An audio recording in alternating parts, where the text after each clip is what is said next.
Hello, Gaston County. Welcome to episode number 144 of Gaston's Great, a podcast highlighting some of the great things happening in and around Gaston County. I'm your host, Stephen Long, and we are coming to you once again from the international headquarters of GSM Services right here in downtown Gastonia. We simply believe in discussing more of the reasons why Gaston's great. Maybe one of these days, I'll read something differently, but where, a real podcaster would tape that beforehand, right? And not have to read it every time. And it would just, sorry.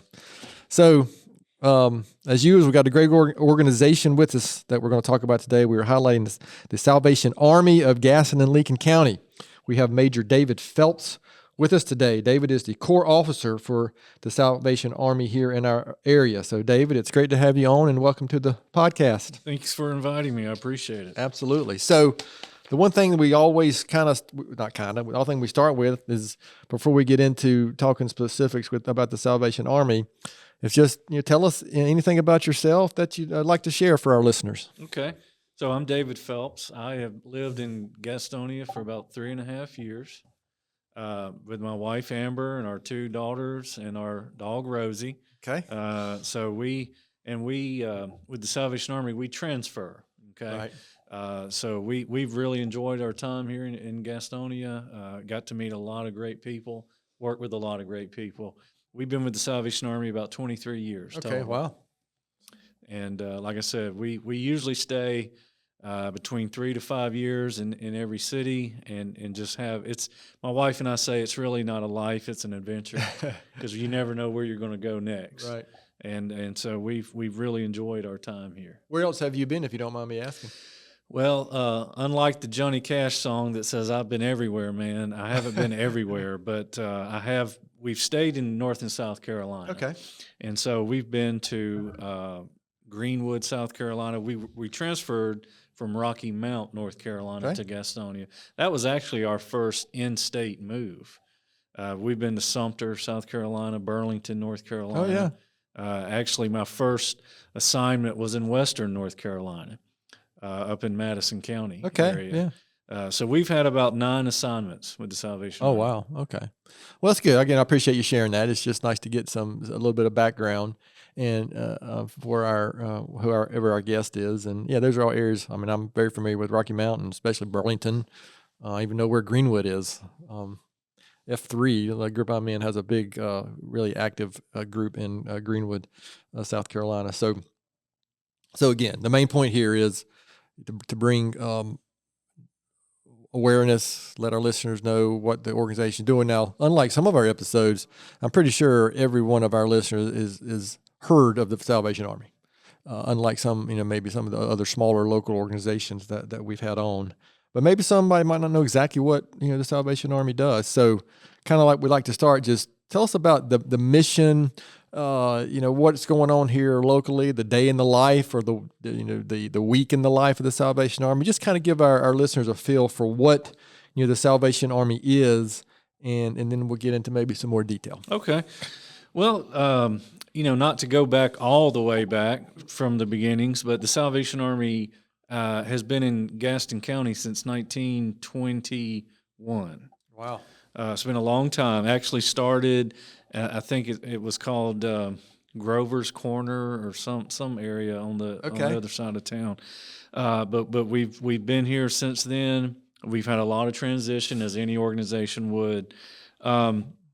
Even right now, we're kind of in a transition. A lot of folks know that the shelter program closed, but we're in transition now to do homelessness prevention. And we did a study with several of the community members last year. And what we've learned is there's other ways of dealing with homelessness prevention outside of just housing them in a shelter and then releasing them, and then 90 days later they're back in the shelter. One of the first signs that the Salvation Army has learned to the path of homelessness is for your utilities to be cut off, okay? And so what we're moving now into is the prevention of homelessness, where we identify, hey, let's help them pay their utility bill before they reach homelessness. Okay. Let's help them with food before they have total food insecurity.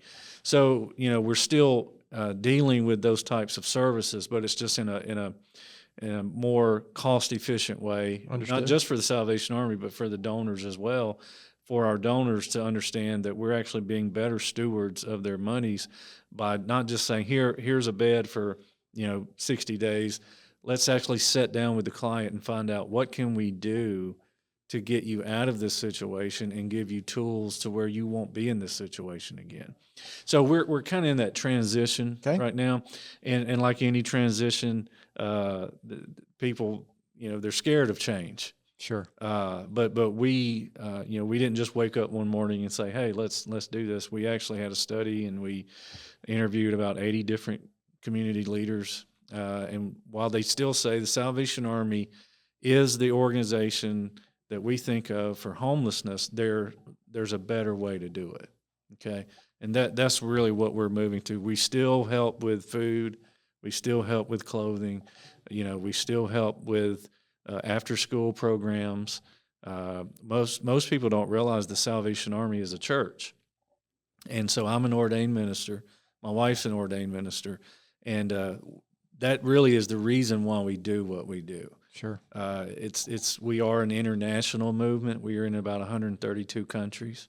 The Salvation Army came to the United States in 1880. And so again, came to Gastonia in 1921. And, we are very grateful for this community and what they've been able to do for the Salvation Army. Because honestly, the people know the Salvation Army does good things. Right. But a lot of times they don't know why we do those things. And so we want to make sure they see the whole picture. We have, we still help with disasters, just like in Western North Carolina. We were actually doing disaster work up until about a week ago. Now we've given that back to the local communities, especially now that, like Asheville has water now. And so they're able to kind of take care of those things. But, the Salvation Army provided over, 90,000 hot meals during that disaster period. Yeah. So, a lot of times people see us at Christmas time, like this time of the year, and they see the bell ringing. And that, in fact, that actually started in San Francisco, of all places. So, and now that's worldwide. So again, the Salvation Army, the strength of the Salvation Army is the community. And the people who trust us to do the most good with the resources that we've been given to help the community. All right, so you talked about a lot there, so a couple questions came up. I think here locally, and especially where we're sitting, we're almost throw a rock over to the building on Broad Street, right? So I think that's because of where that building's located. I think that's the most visible thing here, other than probably the bell ringing, this time of year. So that's kind of, that would be my guess, as what most people are going to associate with the Salvation Army. So, but I also think, isn't there further down Union Road? It's funny that it's Broad Street and Union Road, it's basically the same street, right? Isn't there a facility there? Correct. Where can you tell us, because it's off the road enough that I'm sure some people don't. I mean, hundreds, thousands maybe drive by there every single day. Right. And I don't know how many really know what's actually there. So we also, and I'm glad you brought that up, we also have what's called a Catherine Booth Gardens Apartments, and it's a senior living apartment, independent living. It's HUD operated, and so we're able to provide housing through that avenue. For seniors, and also that's also where we have our Boys and Girls Club. Right. So what we did, one of the things that we were glad we could do, we had a property in the city of Lowell. The Boys and Girls Club was there over 50 years. Well, like any building, it starts to age, and so the advisory board and I look, we have this property on Union Road. It's not used every day. It's only about 22, 23 years old, half the age of the other building. Let's try to sell that building and move it into a place where the kids can actually use the gym. The roof doesn't leak, these type things that always come up with maintenance. But we're glad that we were able to do that last year, and we still serve the Lowell community. We still pick up from the schools there. So it's been actually a good move. To be able to say, in a way, goodbye to that area and hello to this facility that's been there since 2003, but nobody knew it Right. was there. And so we're being able now to utilize that space for the community as it was built to be used for. Right. Is that also where your church or chapel services are? Is also Correct. on that So property? that property houses our we call it our core, as the Army uses Army terminology. We call that our core, but that's also where we use the program is for the after school is housed there, Gotcha. and then just in that same parking space, that same property, the Catherine Booth Gardens apartments are there. Yeah. So the Salvation Army. As I like to say, is the best kept secret in town. People know we're there, and they know we do good things, but they sometimes don't realize how many things are going on all the time. And so this is for me, a great opportunity to say to people, we're helping people in all walks of life, young people, people who are dealing with, food insufficiency, seniors who are trying to, find a place to live, and all of that is done through the Salvation Army, but also in a community that really does try to support us, and that's why we've been here over 100 years. It's because of the community. Right. Well, I have a connection. There was also for people as old as me remembers the Salvation Army Boys and Girls Club on Marietta Street. As I played baseball, soccer, basketball there growing up, and man, it was great, right? And so those kind of organizations and there's youth that need to be served, all over the county. So I appreciate you sharing that because I do think, how can I put this? We can get focused on the community, get focused on maybe the most recent headline instead of Sure. all the things that an Correct. organization is involved with, right? And when you're in transition, there's always some unknowns. Oh, sure. And so the good thing is though that we are not we're making these moves slowly. In fact, maybe some people would say too slowly, but we want to do it right. Okay. And we don't want to try to start a program and go, oh, wow, that didn't work out. Let's try something else. Salvation Army has always been known for its service to people. And really, that's kind of our specialty is that we serve the down and out, the downtrodden, however you want to say that. But one of the things that we also do is we're also very strategic in what we're trying to do. So the process will be eventually is that we will also serve through social services at the Union Road property as well, because we have another property that we will renovate to make it office space. It'll house our clothing closet. It'll house our food, storage. Yeah. So all of our services will be done eventually on Union Road. Okay. All right. Very good. So listen, I appreciate that. And it's been a while since I've done this, but I would also encourage our listeners, and I'm sure David could talk about this for a long time too, but go back and read up on the origins of the Salvation Army in general. And I think it's an interesting story. But I would encourage you to do that. So you kind of covered initiatives and programs. Is there any other ones that we haven't talked about? Because I think that you touched on them all. I think that's all. I don't think I've forgotten any. Those are definitely our main. Those really do encompass everything that we do, and then of course we have our Angel Tree program that's going on right now, and we can talk about that as well. Okay, so the question I like to ask after can we kind of go through projects and initiatives and programs is, in your time, specifically, let's stay here in Gaston County, but there might be something that's impactful where in other areas, places you've served.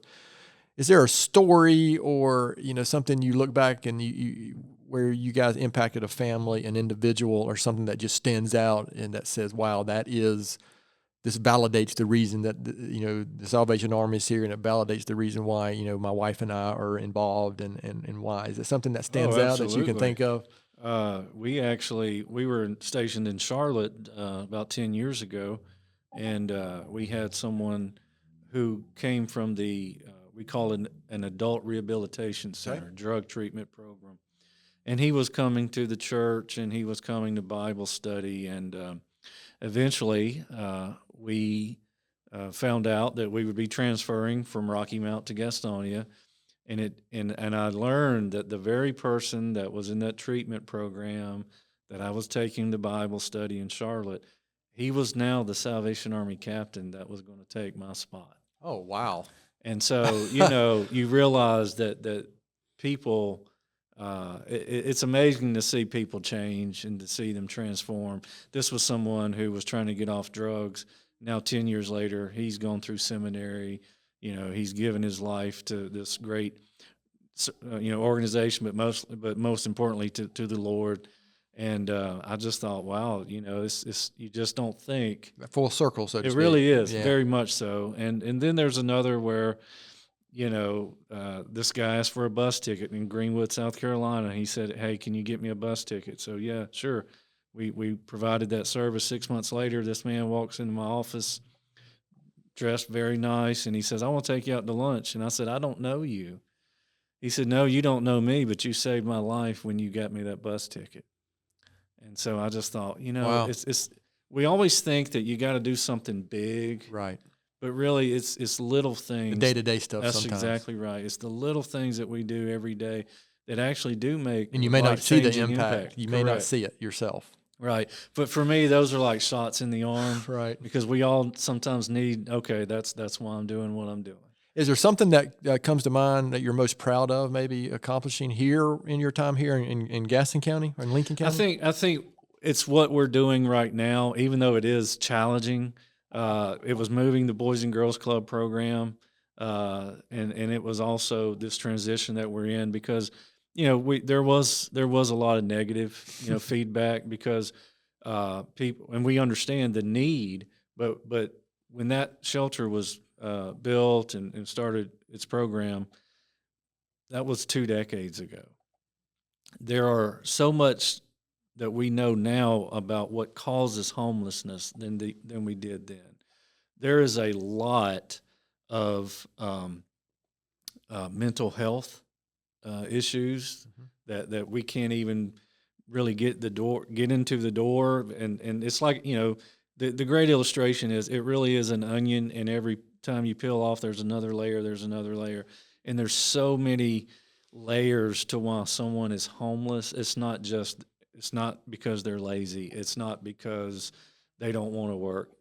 There's just so much that can happen to a person. I mean, we've done studies. Everyone knows most people today are maybe 2 to 3 paychecks away from being homeless. Right. So someone gets sick, someone loses their job. There's a immediate death in the family that no one prepared for, and it just becomes a snowball effect to where in 2 or 3 months they have no place to live. So there's also better programs now available than there was 25 years ago. So we're kind of in that situation where people are sitting here going, okay, where are we going to go from here? What are we going to do from here? So the program that we're going to initiate is called Life Navigation. Okay. It's where we help people navigate through whatever situation they're in, and that's not putting a Band-Aid on homelessness. That's unfortunately, if you're not careful, that's what a homeless shelter is. You just put a Band-Aid on it and then they leave and come back. This is strategic casework, where we sit down with someone or their family and it's long term. Does that mean that we're serving 500 people? No, but it does mean the people we are serving, the goal is they won't come through our door anymore. The goal of the homeless shelter is that, or the food closet is that they won't need those services anymore. It's to propel them to get back on track. And so Life Navigation is a program that has been successful in Salvation Armies in South Carolina, in Tennessee. There's a few other places here in North Carolina that's used it. And we think it's the best foot forward, moving forward in our community, because homelessness is so complex. Right. It's more than just they don't have a home. Some of these people don't have. We all have our stereotypes and images and things that we think of until fortunately for my involvement in so many organizations here and the location of both of our buildings, we're here and we're in West Gastonia. So we see it ourselves. And so, you make a great point. And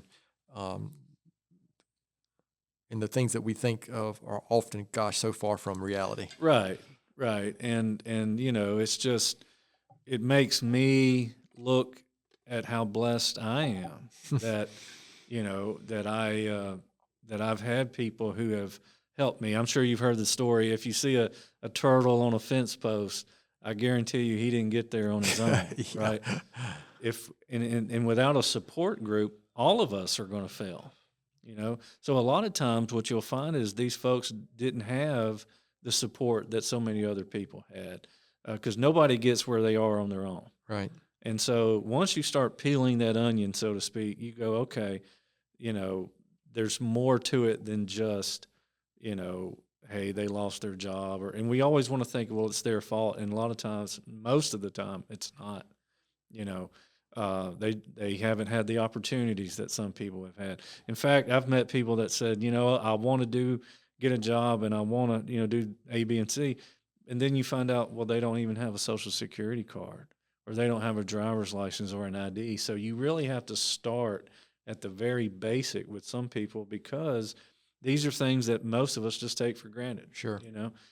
So it's a lot more to it than just here's a place to stay. For a lot of folks, you're starting at the bottom and working up. So any type of progress should be celebrated. And so a lot of the people that we see, maybe they just need a food basket, but then there's some that are going to need, very intense casework. And so that's what we're moving to. Okay. So a question we typically like to ask, and you may have already answered, maybe 90% of it, but we kind of looking down the road, that classic question is 5 to 10 years. I don't know about your world, but, like in our business world, we don't even look 5 to 10 years out anymore. Things change so fast. We're looking more like 1 to 3 years out is about as far as we go now. What does the Salvation Army here in Gaston and Lincoln County, if you're looking out a few years, or have you already basically kind of described what is going to happen? I think and like you said, nobody has a crystal ball. I mean, COVID, definitely reminded us of that. Nobody could plan for that. But we were strategic in doing this what we call mission planning study, and it is for about the next 5 to 7 years. Okay. And so it would be that all of our programs and services would move to the Union Road complex, or sure. I don't like to use the word compound. But campus, maybe. Campus, there you go. That's a better word.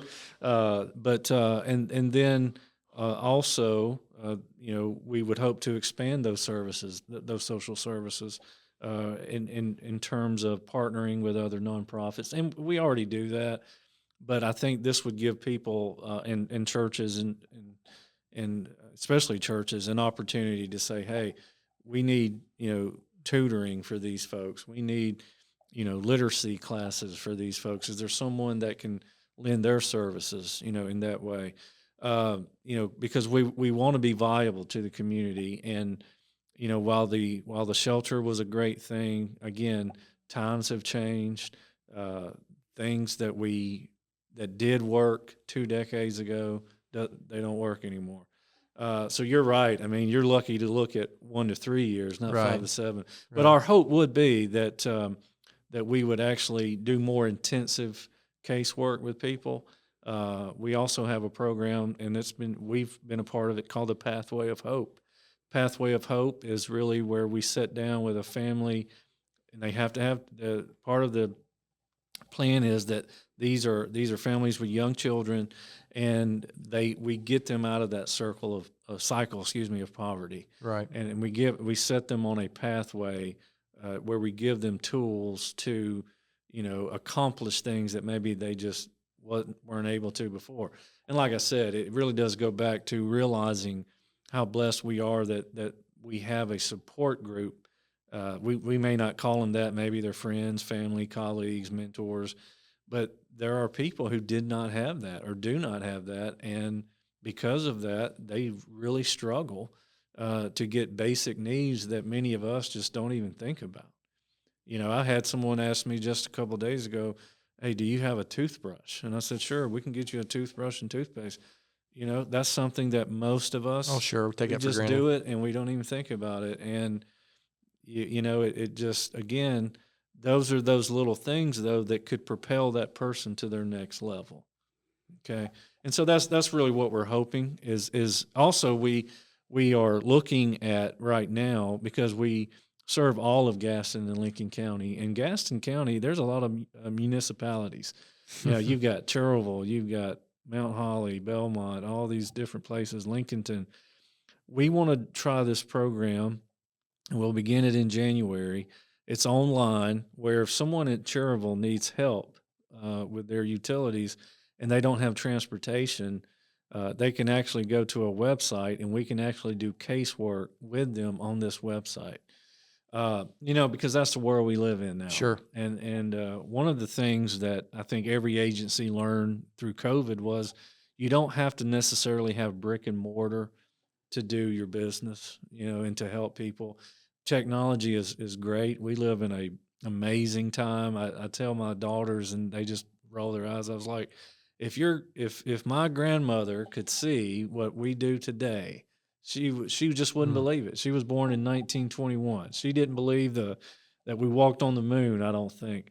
But it's amazing what we can do now and still get help and still assist people without them having to drive here or try to meet them somewhere. So if they have internet, if they have a phone with internet, we can actually help them with their utilities, with rent, and they don't even have to drive up here. So that's something that we want to push because we do realize we no agency can be in every single community, but with the use of technology today, we sort of can, just not with brick and mortar. Right.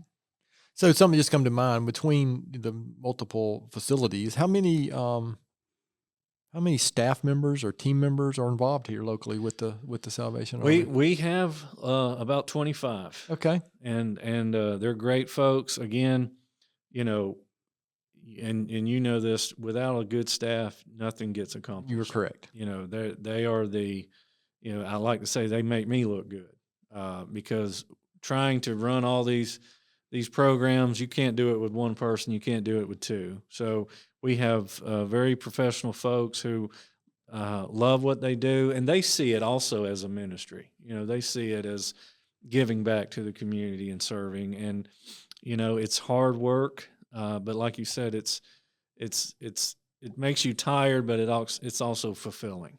Okay. And many of them have been with the Army, some of them 20 years, some of them 2 or 3 years, but they understand the mission. They understand why we do what we do, and that's really the key. Because when you're helping folks, it can't just be a job. Okay, you're going to get burned out. You're going to get tired. You're going to have a couple of bad days and say, "This just isn't for me." But when you see it as a ministry, or you see it as your calling, that's really what gets you through every day. And it helps you not wake up and look at the paper and say, "Hey, maybe I should find a job somewhere else." Yeah, I mean, the mission is so important to keep in the front of, and that's my experience. Over 140 plus episodes, you hear that a lot because individuals doing this type of work, you got to have passion for, serving, and because you just can't do it otherwise. Frankly, to your point about getting burned out. So, Dad, I appreciate you sharing all that. Is there, we like to shift gears here in the middle of each episode and answer these local questions. You've been here long enough, but before we do that, is there anything I haven't asked that I should have asked? I mean, I'll make sure before we finish, we'll make sure you give you opportunity to talk about our listeners, what's going on recently or right now, and volunteer opportunities, and talk about maybe the bucket that everybody's so familiar with this time of year and things like that. But anything that I haven't asked that I should have? Well, one of the things that we're looking at right now with our Angel Tree program is it's something you can actually go online to walmart.com/registry, and you can actually get a toy for one of our angel sponsors, and it will actually be delivered to our location. Oh, okay. And then that way we can fill that angel tag. So yeah, the Angel Tree program, we're assisting with over 300 families this Christmas. The Red Kettle campaign is up and going. We are about 15% above where we were last year. Okay. Well, that's encouraging. So it is, and it's just a reminder again that people in this community want to help. This is, I don't want to try to, it might be a downer question, but just curious, has the online shopping world, has that impacted the Red Kettle program over the past I think 10 it has. years? I mean, I think there's not as many people are going out to the brick and mortar, to your point. It probably has. Now I will say on many of our kettle stands, we do have a QR code. Gotcha. Yeah. So, we are definitely moving into the 21st century. The Salvation Army is slow to move into those type things, but we learn very quickly. Let's face it, a lot of people don't carry cash anymore. Yeah, that's fair. So we have that. We also have the website salvationarmyusa.org, and people can donate that way. Okay. And also our Facebook page, Salvation Army Gaston Lincoln. I'm sorry, the website is salvationarmygastonlincoln.org. And you can find us on Facebook at Salvation Army of Gaston County. Okay. Sorry, that was a mouthful. And I even had it written down here. But, we do understand that, especially for the younger generation, they don't carry cash. My daughter asked me, hey, you have $10 because we have to have money to do the school trip. And I was like, who has $10 anymore? I've got to... and I've been to places that don't accept cash anymore, too. Exactly. So, we are understanding that, but yet at the same time, I mean, the giving is up. So we really are grateful. Well, that's good to hear. Yeah, that's encouraging. All right. So we're going to, like I said, we make our guests endure these Gaston County related questions. And again, you've been in Gaston County long enough and in North and South Carolina long enough. And we're going to call this we change the name of this every week. We're going to call it the Union Broad Speed Round of Questions. Does that make sense, Naomi? Okay. So, Dave, are you ready? This is what the team, your family, the team at Salvation Army here, look, this is why they're going to listen to this. They really want to hear. Yeah, this is what they really want to know. All right. So, I'm assuming, especially where you're located here, you're familiar with Tony's ice cream. So, absolutely. What is your favorite Tony's ice cream flavor? Butter pecan. Butter pecan. That's actually, I've heard that many times. That's a popular answer. How about Sundrop or Cheerwine? I'd have to go with Sundrop. Okay. Favorite local restaurant? Probably Webb's Kitchen. That's a good place. Yeah. I love just American food, and there's probably not a local restaurant I don't like. Yeah. Especially one that you could practically walk to from. Right. Yeah. Exactly. We can walk there too if I had to.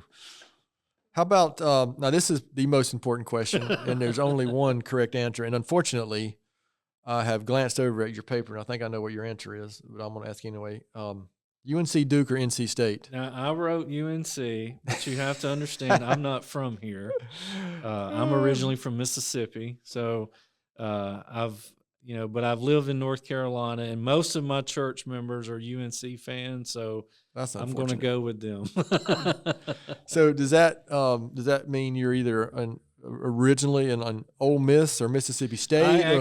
Mississippi State. I grew up about 20 minutes from there. Okay, so not far from Starkville. That's exactly right. Yeah. My brother was actually born in Starkville. Okay.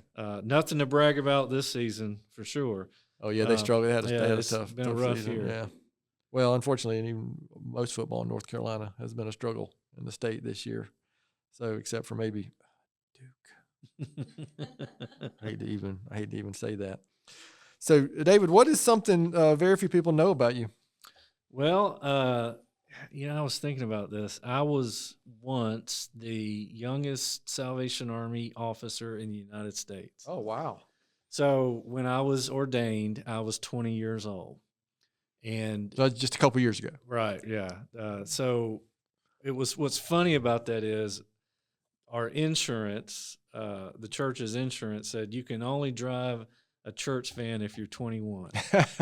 So they actually had to give me special privileges to drive the church bus because I was single and that's no one else interesting. could do it. So And in fact, we were the first session of ministers. We go by rank, you know, it's quasi military, and like you mentioned, our beginnings, people would understand why we do that. Yeah.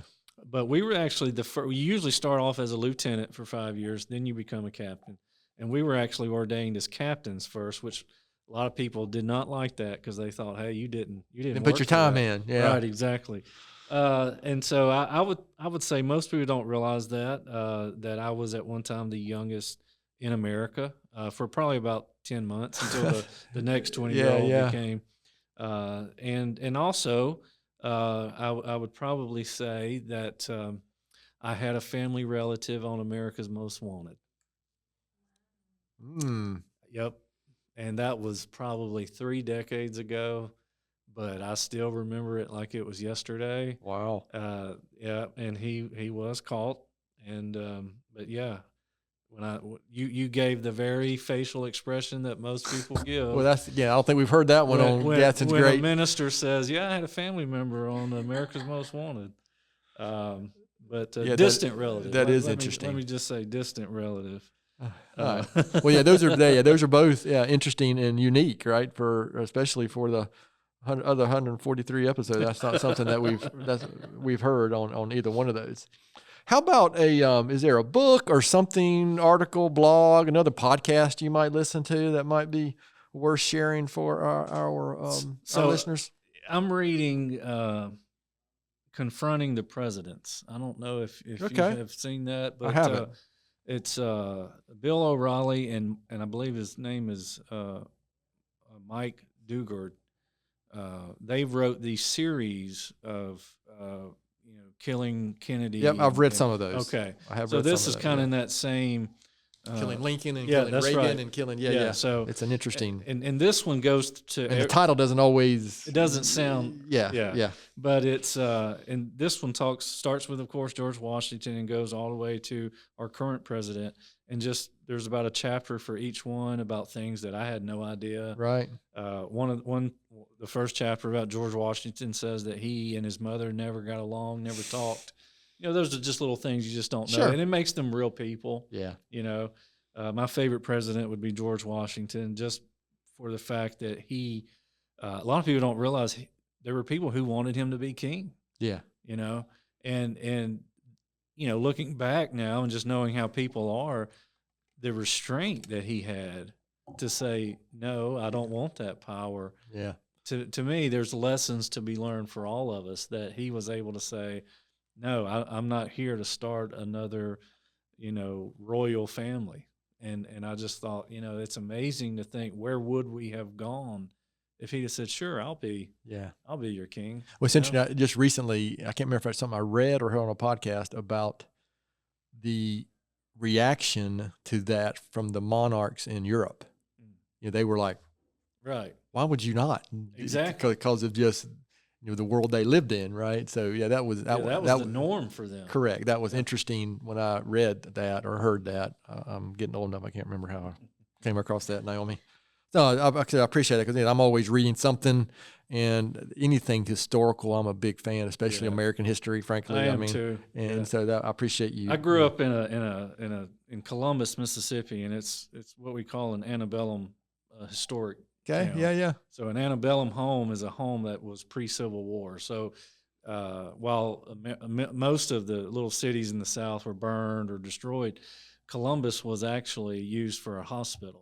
And so we have a cemetery there called Friendship Cemetery where they buried Confederate and Union soldiers. And it's known also as one of the first places that Decoration Day or Memorial Day actually happened. Oh, wow.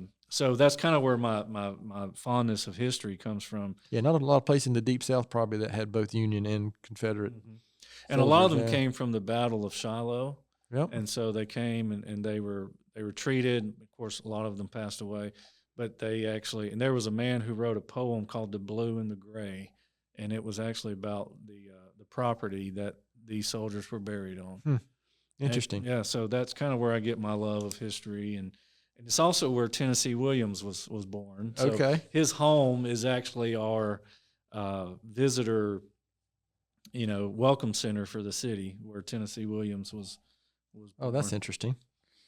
Listen, I appreciate you indulging us on those kind of Gaston County and personal related questions. So, we do try to, and we don't want you to be here for 12 hours. So we'll wrap this up with a few more questions, but remembering that this is a podcast about Gaston County, and all the good things happening around here. So, besides the Salvation Army, why would you say Gaston County is such a great place? I think that it's the people that they work hard. They love their community. Many folks that I've run into just over the past 3.5 years, they'll always say, because I always ask this because I'm really I'm kind of an outsider just because of how I move around. And they'll always say, "Oh yeah, born and raised." Yeah, born and raised. And so they've seen a lot of transition. Some of them worked at the textile mills, and they love to tell me about those days. Yeah, a lot of hardworking people. And I also think Gastonia is in a perfect location. You're not far from the mountains. You're pretty much in the Piedmont. Any place you can live and order something on Amazon and it's there that day, that's a great place to live. Yeah, that's interesting. Yeah, that's definitely a 21st century reference, isn't it? Yeah. But I agree with you on the people. I mean, I'm fortunate. I am a Gastonia native, and I've been able to see the progress, and been lucky enough to be involved with a lot of local organizations as well that do so much great work, and it is a unique place, both from just a people and location. So because we can get in a car and be at the beach, the mountains, or that great city of Raleigh, where NC State is, Naomi, in a very short period of time. So again, I think if you go back and listen to a lot of episodes, I think I say this every time. I love this question, but Dave, knowing what you know now, what advice would you give your 20-year-old self? Don't worry about everything. Everything seems to work out on its own somehow. And I would probably say eat better. Yeah, yikes. That is something. And that might be one of those things that's not so much better in the 21st century, right. than years ago. And but that's interesting. Perspective is something that we just didn't have at 20, right? Now, I don't know, you being an ordained minister at 20, that might, you might have been a little more mature maybe than so I know when I was 20, I sure wasn't thinking about things like that. I mean, I wasn't even thinking about my career really when I was 20, but the things we worried about, gosh, looking back, they just weren't that big a deal most of the time. Well, and I think that's really what I would say. Most of what you're going to worry about, either it's not going to happen, right, or it's just not that big of a deal. Yeah, I think it was Mark Twain that said, "I've had a lot of worries in my life, much of which never happened." Correct, absolutely. So I love that one. I just happened to read that yesterday. It's the only reason I remembered that one. Yeah. That just happened to come to mind. So this has been great, David. I appreciate the work you're doing. I appreciate the work the Salvation Army is doing. Again, especially going back to my, selfishly going back to my personal connection with the Boys and Girls Club. Gosh, when I was younger, even my dad was even a baseball coach when my brother and I were playing those youth sports and involved with the Salvation Army. So you've already shared a lot about where a listener can go. Is there anything else there? Maybe, and I'm sure we'll put the websites and all that in there. Is there anything else you'd like to share or last words about anything coming up? The Angel Tree stuff or the Red Kettle or just anything, because we're recording this on December 4th. We're going to release it tomorrow. Yeah, December 5th. So maybe that should be good timing, hopefully, for this time of year. The kettles, the Red Kettle campaign will continue up to Christmas Eve. And so there's plenty of time to give on that. The Angel Tree program, not as much time left there. We would like for all of our toys to be at the Center of Hope. Excuse me, not the Center of Hope, but the Union property by December 13th. Okay, we'll actually start the.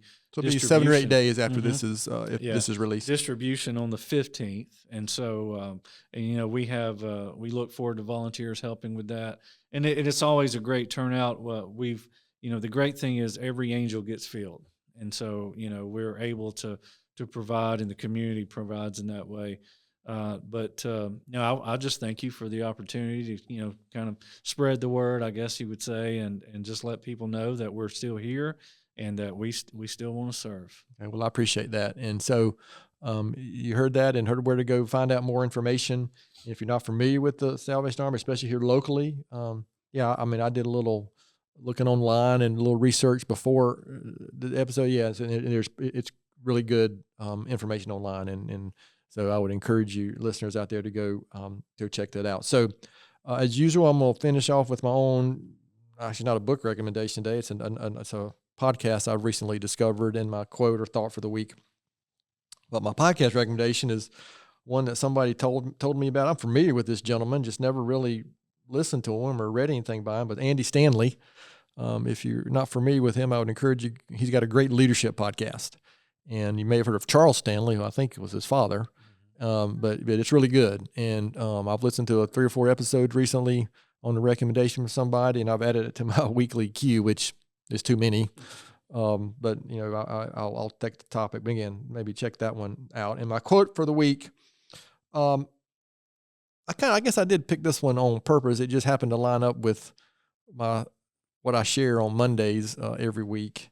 But I like this one. Oliver Goldsmith said, "You can preach a better sermon with your life than with your lips." So maybe in more modern times, that might be talk is cheap and go do something, so people, and I think I became more aware of that personally, when I became a parent, when I realized that my kids were paying attention more to how I acted and the things I was doing as opposed to what I was saying. And I think looking back, I probably did that as well. There was a time period when I probably wasn't listening to my parents very well. But I was sure paying attention to what they were doing and how they were acting and the things that were going on around me. So take that for what it's worth. But I think that's a good one. It's more about what we are doing as compared to what the things we're just talking about.